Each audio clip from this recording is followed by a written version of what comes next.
யோவான் யோவான் 12ஆம் அதிகாரம் 50ஆம் வசனத்தில் for I know that his command is an everlasting life அப்படின்னு ஜீசஸ் சொல்கிறாரு. Yes, Jesus alone knew God. ஏசப்பா மாத்திரம்தான் பிதாவை அறிந்திருக்கிறார். அதனால தான் ஆண்டவர் சொல்கிறார், ஏசப்பா சொல்கிறாரு, பிதாவின் கட்டளைகள் நித்திய ஜீவன் அப்படின்னு சொல்லி. பட் பிதாவின் கட்டளை நித்திய ஜீவன் அப்படின்னா this Bible is full and full of command. Not everyone, எல்லாரும் அந்த கமாண்ட் எடுத்துக்கிறது இல்லை. Everyone is take it as a request, but Jesus he himself tells that it is a command. But ஒரு ஸ்பெக் ஆஃப் டஸ்ட் ஆகிய நம்ம காடோட command என்னவா எடுத்துக்கிறோம் அப்படின்னா ரெக்வஸ்ட்டாக எடுத்துக்கிறோம். கமாண்ட்னா we have to do because command கொடுக்குறவர் வந்துட்டு பெரியவர், கமாண்டை செய்கிறவங்க is a servant. So he had to do, he must to do. எல்லா நேரமும் காட் நம்மளை இன்சிஸ்ட் பண்ணும் பொழுதோ, அவன் நம்ம சொல்லும் பொழுதோ, நம்ம அது ஒரு ரெக்வஸ்ட்டாக மே ஆர் மே நாட், நம்ம செய்தா என்ன செய்யலைன்னா என்ன, நம்மளுக்கு விருப்பம் இருந்தால் ஆண்டவரை பின்பற்றுவோம், விருப்பம் இல்லைன்னா ஆண்டவரை அவ்வளோ ஒரு டேக் இட் ஈஸியாக, தட்ஸ் அது ஒரு பெரிய it's not a big deal அப்படின்னு சொல்லிட்டு விட்டுருவோம். பட் அந்த மாதிரி நம்ம பண்ணிகிட்ருக்குறோன்னா we are taking his command as a request. அப்படின்னா என்ன அர்த்தம்னா, God is lowering than us, அதாவது அவர் நம்மளை விட ரொம்ப தாழ்த்தப்பட்டிருக்கிறார் நம்ம நினைக்கிறோம். Because of our pride, because of our pride we are considering God as a servant and ourselves as a head. நாமவே என்ன பண்ணுறோம் அப்படின்னா தேவனை காட்டிலும் பெரியவர்களாக கருதுகிறோம். But we are acting as a king and considering God as a servant. But நம்ம ப்ரேயரில் என்ன சொல்லுவோம், O king of kings, lord of lords சும்மா சொல்லுவோம். பட் நம்ம டே டு டே லைஃப்பில் பார்த்தீங்கன்னா காட் நம்மளுக்கு 24/7 பேசிகிட்டே தான் இருப்பார். பட் எவ்ரி திங் நம்ம ஒரு சின்ன ஒரு ஓகே இட்ஸ் அது ஒரு பெரிய அது அவ்வளோ பெரிய விஷயம் இல்லை, it's not a big deal அப்படின்னு சொல்லி அது ஒரு ரெக்வஸ்ட்டாக. ஏன்னா பிகாஸ் எல்லோரும் சொல்கிறது என்ன அப்படின்னா, Jesus loves me, Jesus loves me, so Jesus என்னை வெறுக்க மாட்டார், நான் என்ன பண்ணாலும் அவர் என்னை நேசிச்சுட்டு தான் இருப்பார் அப்படின்னு சொல்லி ஜீசஸை ஒரு சீப் ஒரு நாய் கூட கம்பேர் பண்ணுற மாதிரி நிறைய பேர் நினைக்கலாம். But God is our creator, not we his creator. அவர் தான் நம்மளை படைத்தவர், அவர் தான் நம்மளை உருவாக்கினவர். அவர் ஒரு செகண்ட் கோவப்பட்டார் அப்படின்னா, நம்மளுக்கு ஜீசஸ் இன்னைக்கு இல்லை, பாவ மன்னிப்பு இல்லை அப்படின்னா, நம்ம ஒரு கமாண்டுக்கு ஒபே பண்ணலை அப்படின்னா ஜஸ்ட் 1 செகண்ட் போதும், மண்ணோட மண்ணை அழிந்து போயிடுவோம். ஆனால் பிகாஸ் ஆஃப்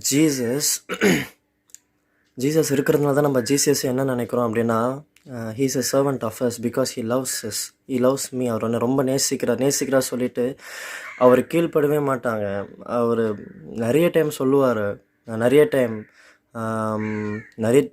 நிறைய வாட்டி அவர் கால் பண்ணுவார் எல்லாரையும், நிறைய வாட்டி அவர் ப்ரேயர் பண்ண சொல்லுவார், நிறைய வாட்டி அவரை தியானிக்க சொல்லுவார், கொஞ்சம் வெயிட் பண்ணி என்னை பாருன்னு சொல்லுவார், நிறைய வாட்டி அவருடைய வார்த்தைகளை மற்றவங்களுக்கு பகிர சொல்லுவார், குட் நியூஸை ஷேர் பண்ண சொல்லுவார். பட் இதெல்லாம் நம்ம நினைப்போம், இதெல்லாம் நம்மளே நினச்சிக்கிறது, இது ஒன்றும் கமாண்டு கிடையாது இது அப்படியே நம்ம எப்போ அது மாதிரி நினைக்கிறோம் அப்படின்னா, நம்ம ஆண்டவர் ஒரு பெரிய ஸ்தானத்தில் வைக்கலை, ஆண்டவர் நம்ம ஃபர்ஸ்ட் பிளேஸில் வைக்கலை, அவரை ராஜாவாகவே பார்க்கல அப்படின்னா நம்ம என்ன நினைப்போம்னா, இது வந்துட்டு அவ்வளோ பெரிய விஷயம்லாம் கிடையாது அப்படின்னு சொல்லிட்டு நினைப்போம். But Jesus is telling about father and I know that his command is everlasting life. உங்களுக்கு நித்திய ஜீவன் வேணும் அப்படின்னா, உங்களுக்கு எவர்லாஸ்டிங் லைஃப் வேணும் அப்படின்னா, you must obey the command. நீங்கள் ஒபே பண்ணலை அப்படின்னா, நான் ஒபே பண்ணலை அப்படின்னா, then it's not a command, it's a request. Because of our pride we are ready to go to hell. But சாத்தான் கூட எதனால் கீழே தள்ளப்பட்டான் அப்படின்னா, பெருமையினால தான். நம்ம எப்போ நம்மளை தாழ்த்துக்கிறோமோ, எப்போ நம்மளுக்கு உடனே ஆண்டவருக்கு கீழ்ப்படிந்து அவருடைய வார்த்தைகளை நம்ம ஒரு கமாண்டாக எடுத்து அவர் சொன்ன இன்ஸ்டண்ட்டாக கீழ்ப்படிறோமோ, தென் காட் வில் ஹானர் அஸ். என்னை பண்ணுகிறவர்களே நான் கனம் பண்ணுவேன் அப்படின்னு சொல்லிட்டு தேவன் சொல்லியிருக்கிறாரு. So take seriously each and every word is a command in the Bible. It's not a request, it's a command. யாரெல்லாம் ஆண்டவரை தெரியும்னு சொல்கிறோமோ, யாரெல்லாம் எனக்கு தேவன் தெரியும் அப்படின்னு சொல்கிறோமோ, யாரெல்லாம் நான் வெளிச்சத்தில் இருக்கிறேன்னு சொல்கிறோனோ, அவன் இருளில் நடவாது இருப்பானாக அப்படின்னு சொல்லிட்டு பைபிள் வசனம் இருக்குது யோவான் 1ஆம் அதிகாரத்துலலாம். ஸோ நான் கிறிஸ்தவன், நான் ஏசப்பா எனக்குள்ளே இருக்கிறாரு, நான் ரட்சிக்கப்பட்டிருக்கிறேன், அவர் இன்னைக்கு வந்தால் நான் அவர் கூட போவேன்னு சொல்லிட்டு யாரெல்லாம் சொல்கிறோமோ, we should not despise his word, we should follow his word. ஒரு வார்த்தையை நம்ம ஒரு கமாண்டாக எடுத்துகிட்டு நம்ம அதை செய்யும்போது கண்டிப்பாக God will honor us. அவர் ஹானர் தான் நம்மளுக்கு main, not a human being honour, not ஒரு பெரிய ஒரு கலெக்டரோ இல்லை நிறைய ஒரு நம்ம ஃப்ரெண்ட்ஸோ இல்லை நம்ம ஃப்ரெண்ட்ஸ் சர்க்கிளோ இல்லை நம்ம பேரண்ட்ஸோ எதுவுமே கிடையாது. அவங்க ஹானர்லாம் ஒன்றுமே கிடையாது. But God honours yes. அதை விட ஒரு பெரிய ஹானர் நம்ம லைஃப்பில் எதுவுமே கிடையாது. ஸோ அதே தான் இருக்குது அந்த யோவான் 12ஆம் அதிகாரத்தில் 43ஆம் வசனத்தில், for they love the praise of men more than the praise of God. Human பீயிங்ஸோட ப்ரைஸை நிறைய கருதுறதுனால அவங்க தேவனுடைய வார்த்தையை கட்டளையாக எடுத்துக்கல. அதனால தான் அவங்க வாயினாலே ஏசப்பாவை கன்ஃபஸ் பண்ணலை. ஸோ ஒரு சின்ன ஒரு இன்சிஸ்ட் காட் பண்ணிகிட்டே இருப்பார் through his Holy Spirit. So obey it immediately. அவரோட சர்வெண்ட்டாக இருந்தோம் அப்படின்னா கண்டிப்பாக நம்ம ஒபே பண்ணிடுவோம். பட் அவரோட சர்வெண்ட்டாக இல்லை, ஜீசஸ் இஸ் மை சர்வெண்ட்.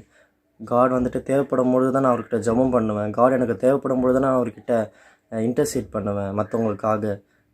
எனக்கு தேவைப்படும் போது தான், எனக்கு கஷ்டம் வரும்போது தான் நான் காடை தேடுவேன். அப்படின்னா அஃப்கோர்ஸ் எவர்லாஸ்டிங் லைஃபுக்கும் உங்களுக்கும் சம்மந்தமே இல்லைன்னு தான் நான் சொல்லுவேன். So don't fool yourself thinking that you will attain the everlasting life. No, of course not. இந்த ஒரு டிசப்ஷன் கொஞ்சம் வெளியே வரணும். இட்ஸ் நாட் அவ்வளோ ஈஸி கிடையாது. Heaven is not a compromising place. Heaven is not a darkness. Heaven is not a not for the proud and boastfulness. அது வந்துட்டு ஒரு கிரேஸ் நிறைந்த இடம். அங்கே உடனே ஆண்டவர் கட்டளை, அவர் சொன்னது ஆகும், கட்டளையிட்டு நிற்கும். தேவதூதர்கிட்ட கட்டளையிட்டார்னா அவங்க செய்வாங்க. பரிசுத்தவான்கள்லாம் போற்றி புகழ்ந்துட்டே இருப்பாங்க, ஆராதனை செய்துட்டே இருப்பாங்க. அந்த இடத்துல ஏதோ ஒரு 2 நாள் ஆண்டவர் கீழ்ப்படிஞ்சு 3ஆவது நாள் ஆண்டவரை விட்டுட்டேன்னு சொல்கிறவன் பரலோக ராஜ்யத்தில் போக முடியாது. அதுக்கு முன்னாடி ஆண்டவர் ஃபில்டர் பண்ணி எல்லாரும் கீழே தள்ளுருவார் பாதாளத்திற்கு. அந்த நாள் ஐயோயோ நான் இன்றைக்கி விட்டுட்டேனே, ஏசப்பா எனக்கு இவ்வளோ கட்டளை கொடுத்தாரு, எதுவுமே நான் பெருசாக கருதுக்கலையே, ஒரே ஒரு சான்ஸ் கிடச்சா போதுமே, நான் ஏசப்பாவை மறுபடியுமா நான் தேடுறதுக்கு ஒரே ஒரு சான்ஸ் கொடுங்கன்னு சொல்லிட்டு அந்த நரகத்தில் போயிட்டு நம்ம வெந்து அதை நம்ம ரொம்ப ரொம்ப ரெக்ரெட் பண்ணுறதை விட இப்பொழுதுனே ஆண்டவருக்கு அவர் சொல்கிற ஒவ்வொரு வார்த்தையும் கட்டளையாக நினச்சி, ஓகே ஆண்டவர் இதை சொல்லிட்டாரா, இன்ஸ்டண்ட்டாக I have to obey that instant. Because the king of kings, நீங்கள் ஜெபம் பண்ணும்போது சொல்கிற king of kings is commanding you. எந்த ஒரு சர்வெண்ட்டும் கிங் சொன்ன ஒன்று சொல்கிறாருன்னா நான் அப்புறமா பண்ணுறேன்னு சொல்லிட்டு படுத்துட்டு இருக்க மாட்டார். எந்த ஒரு சர்வெண்ட்டும் அப்படி படுத்துட்டுனா இன்ஸ்டன்ட்லி கிங் வில் கில் ஹிம். உடனே கில் பண்ணுருவாங்க. ஸோ எஸ், காட் ஒன்றும் இது கிடையாது. He loves as. பட் நம்ம எப்படி அவர் லவ்வை நமக்கு திருப்பி காட்டணும் அப்படின்னா we have to obey his word, we have to obey his command. So take each and everything as a command if you really see him as a king. God bless you.